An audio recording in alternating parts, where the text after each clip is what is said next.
hit me in the ear. Well, Jesus, I'm sorry. Ow! Gosh, by the ear, man.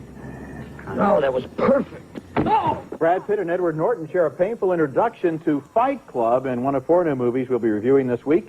And we'll take a look at movies on the Internet. I'm Roger Ebert of the Chicago Sun-Times. And I'm Michaela Pereira of ZDTV's Internet Tonight. Well, it's nice to be here on the balcony, Roger. Welcome aboard. You know, they say that movies and the Internet and television are all converging, and so they're going to converge on you, and you're going to tell us about Tell them, you a little right? bit about that later. Okay, first movie, it's called Fight Club, and it's a brutal and satirical film about a character who believes that men are lost and powerless in today's society. His recommendation: if they get together on a regular basis and pound each other to a bloody pulp, they'll be a lot happier and more effective. As the movie opens, we meet the narrator, played by Edward Norton, who fears he's going crazy, driven mad by capitalism and consumerism. As a way of venting his grief, he attends 12-step meetings for people with real problems. He's a tourist, and one day he meets another faker, played by Helena Bonham Carter. Yeah, I've seen you. I saw you had melanoma, I saw you had tuberculosis, I saw you had testicular cancer. I saw you practicing it. Practicing what? Telling me off. Is it going as well as you hoped? He's in worse shape than ever when he meets Tyler Durden, who wants to be hit hard. He's played by Brad Pitt. I want you to hit me as hard as you can. Why? How much can you know about yourself if you've never been in a fight? Tyler Durden becomes the founder of a secret male society named Fight Club that stages bloody brawls in basements. 4th rule, only 2 guys to a fight. 5th rule, 1 fight at a time, fellas. 6th rule, no shirts, no shoes. 7th rule, fight will go on as long as they have to. One of the narrator's support group friends is a guy named Bob, played by Meatloaf a Day. They share what they know about the founder of Fight Club. Supposedly, he was born in a mental institution, and he sleeps only 1 hour a night. He's a great man. Oh. Do you know about Tyler Durden? The movie is very well made by David Fincher, who also directed 7, but it goes from good to bad to worse in its story, I think. The opening is savage social satire, very promising. I really liked it.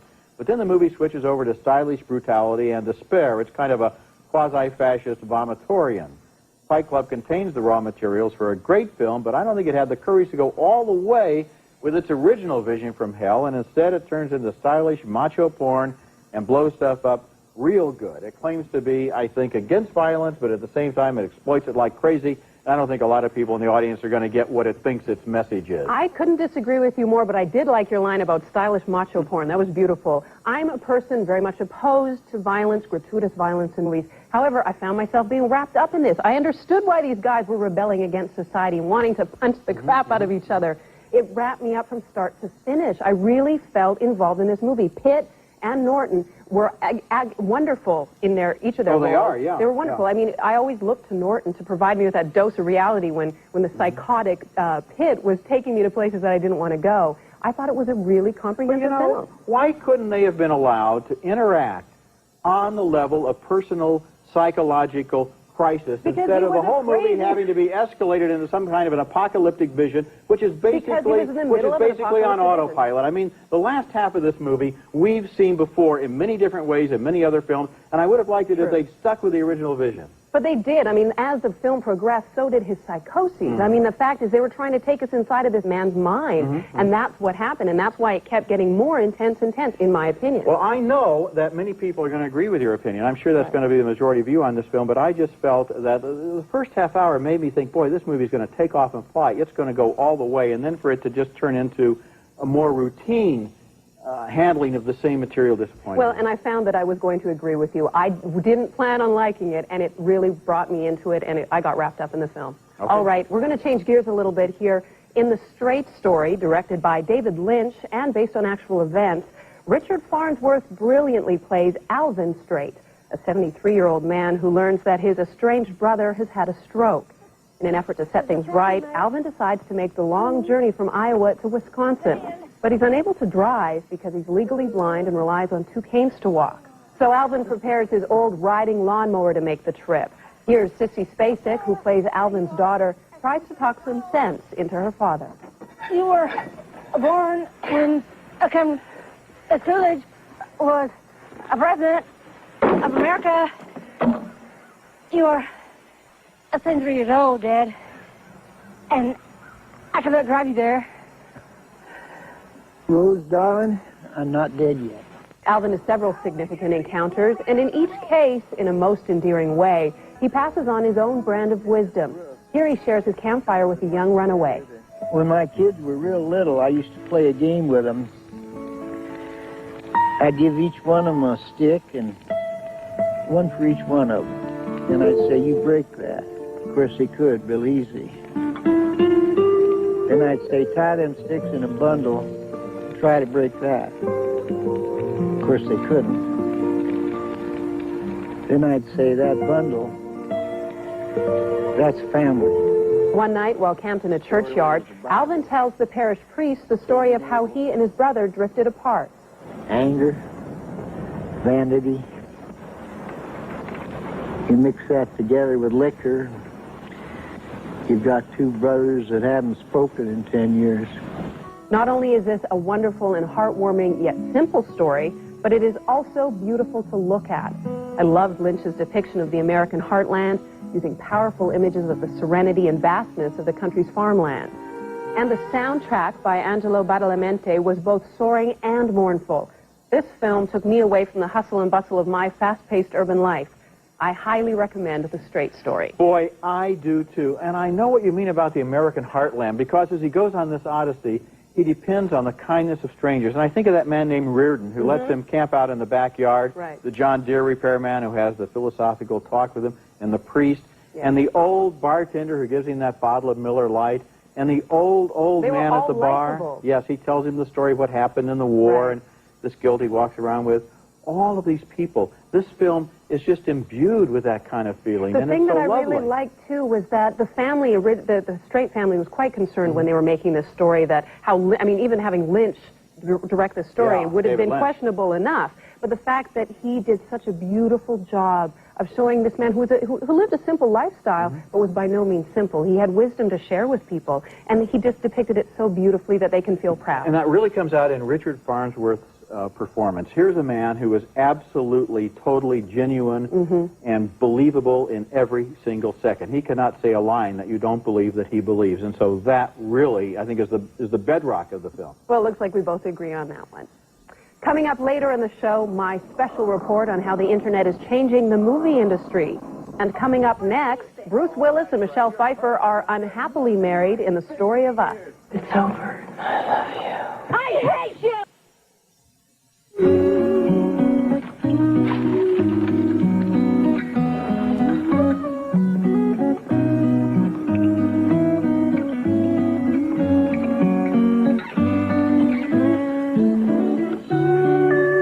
At first, it was a romance made in heaven as comedy writer Bruce Willis met a goofy temp worker played by Michelle Pfeiffer in that scene.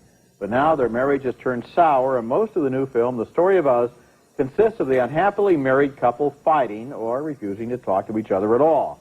The movie was directed by Rob Reiner, who also plays Willis's best friend and supplies him with some cornball philosophy. What are you saying? You and Rachel stay together because you're afraid? In a word, yes. And you're okay with that? In 3 words, yes and no. See, it's not that simple. You're looking for clear-cut answers. In reality, there is nothing clear-cut. Life is not clear-cut. Each partner has a scene of dinner with friends who complain about the opposite sex. Mother, suddenly all you're aware of is that there are too many wet towels on the floor. He's hogging the remote, and he's scratching his back with a fork. And finally you come face to face with the immutable truth that it's virtually impossible to French kiss a person who takes the new roll of toilet paper and leaves it resting on top of the empty cardboard roll. They keep up appearances before their children, but when the kids are out of the room, we see their real relationship. But the Dodgers are playing the Giants. Go. I go too. Go.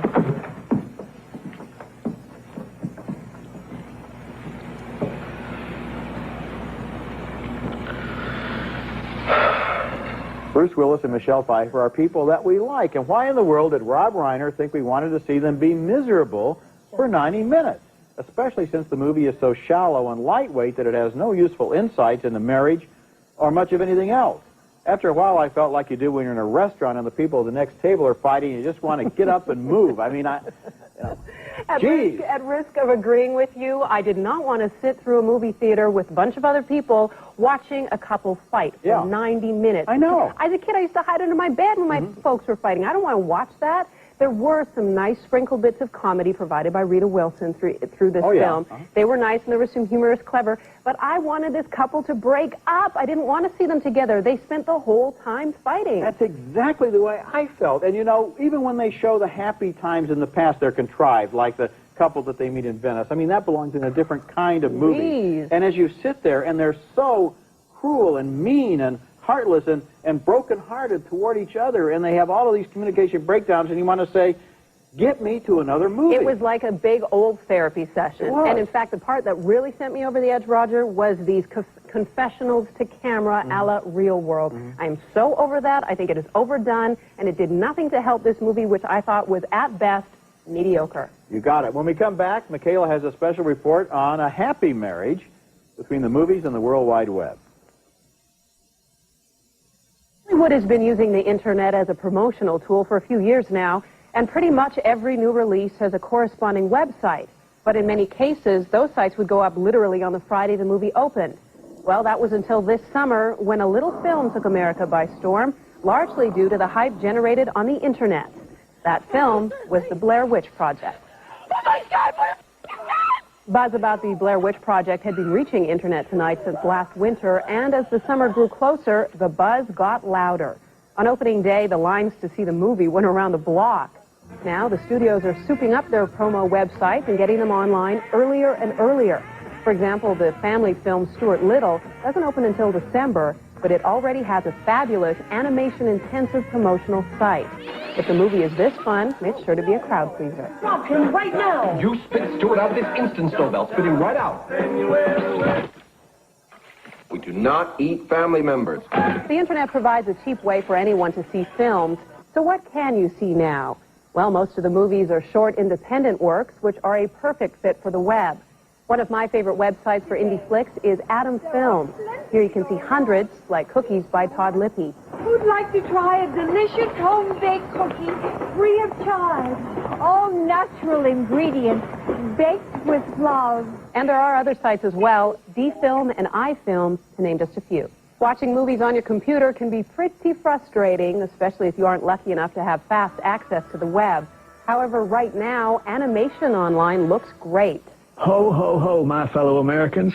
You know, I love the holidays. See, in this special time of year, our thoughts turn from day-to-day cares like special prosecutors, inappropriate relationships, and impeachment proceedings. You'll find amazing original cartoons on websites like .comics, Shockwave.com, and Comedy Central. The other part of the movie business that the internet is changing is screenwriting. Resources and communities for screenwriters abound on the net. As well, some filmmakers have used the internet to not only create their work, but to help finance it. Case in point, Mark Tapio Kine's film, Foreign Correspondence. Well, here I am, 516, right there. So, hey, I'll see you on Tuesday night. Kine's managed to raise enough awareness and money online to finish his film. He's found a distributor, and you'll perhaps see his film soon at a theater near you. So it looks like the sky's the limit with this. Yeah, especially if access speed gets faster. That's I now have a important. new DSL line, and the movies have gotten a lot better. When it started out, you would look at this little postage stamp that renewed itself every 10 seconds, and now you get a picture about this big where the video is pretty good. I'm not, as a critic, I'm still not ready to review a movie based on what I can get over the web, but I know that day is coming, and it may only be a year or two in the future. It's coming fast. It's all about speed, and it's on its way. So be prepared. Okay, when we come back, the peculiar and controversial new film, Julien Donkey-Boy.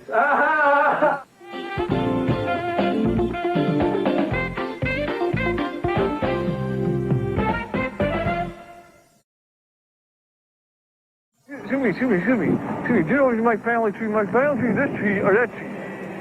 I got family in my tree, and my family...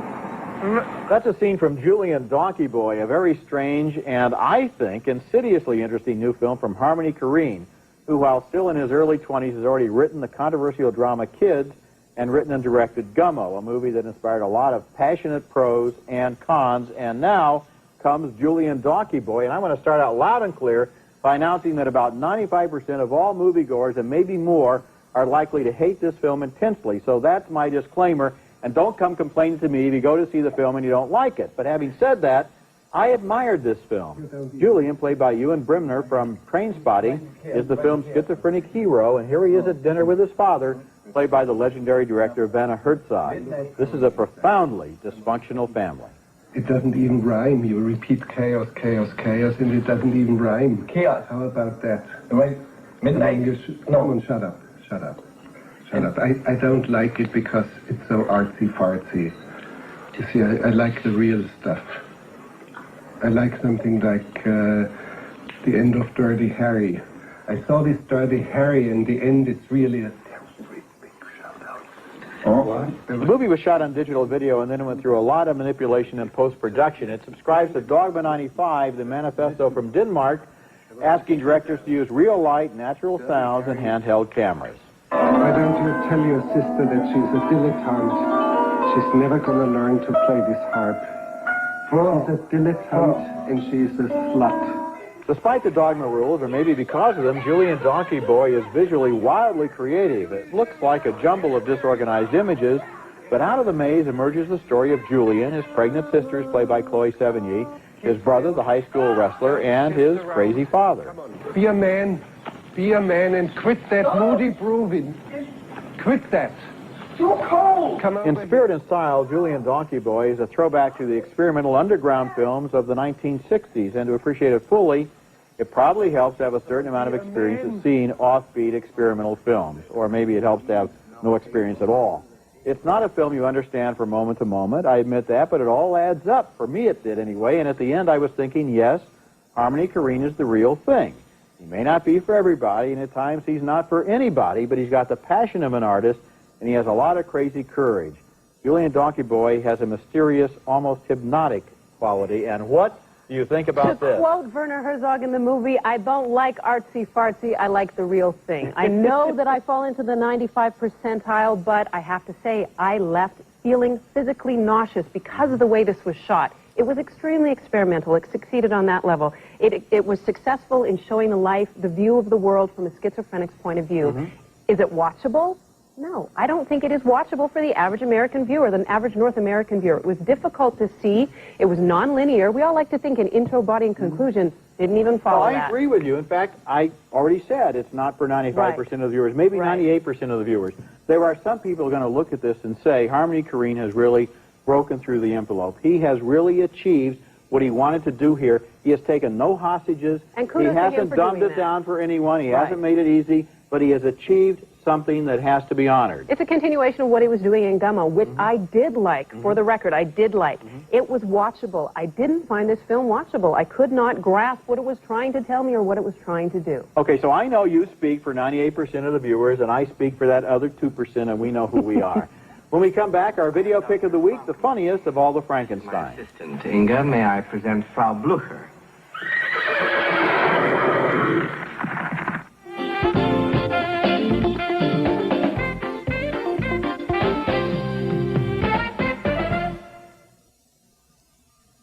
Roger Ebert in the Movies video pick of the week is brought to you by Nestle's Raisinets. At the movies or at home, Raisinets. Mel Brooks' 1974 film Young Frankenstein has become a comedy classic, a spoof of all horror films, lovingly combining elements from a lot of sources, but especially from James Whale's 1935 classic, The Bride of Frankenstein. My video pick of the week stars Gene Wilder as Dr. Frankenstein and Peter Boyle as the monster. We shall command the thunders and penetrate into the very womb of impervious nature herself. Here's maybe my favorite scene, the monster as a song and dance man. If you're blue and you don't know where to go to, why don't you go where fashion sits?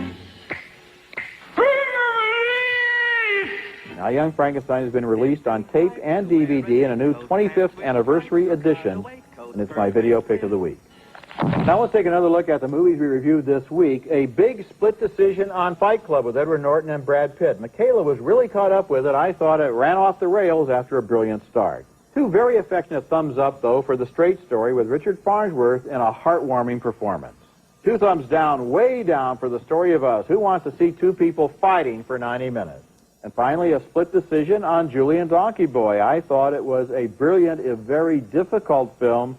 Michaela thought it was certainly difficult. Well, the one I really liked, Roger, The Straight Story. It was a beautiful film. I felt so happy to finally see a movie that made me feel this good about life. Well, I think 98% of everybody is going to like that, and we know which movie the other 2% can go to. Thanks a lot, Michaela, for being here.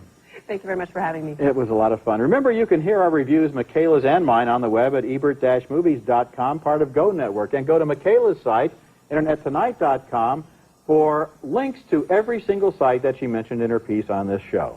Next week, more new movies, including Martin Scorsese's Bringing Out the Dead with Nicolas Cage. And until then, the balcony is closed.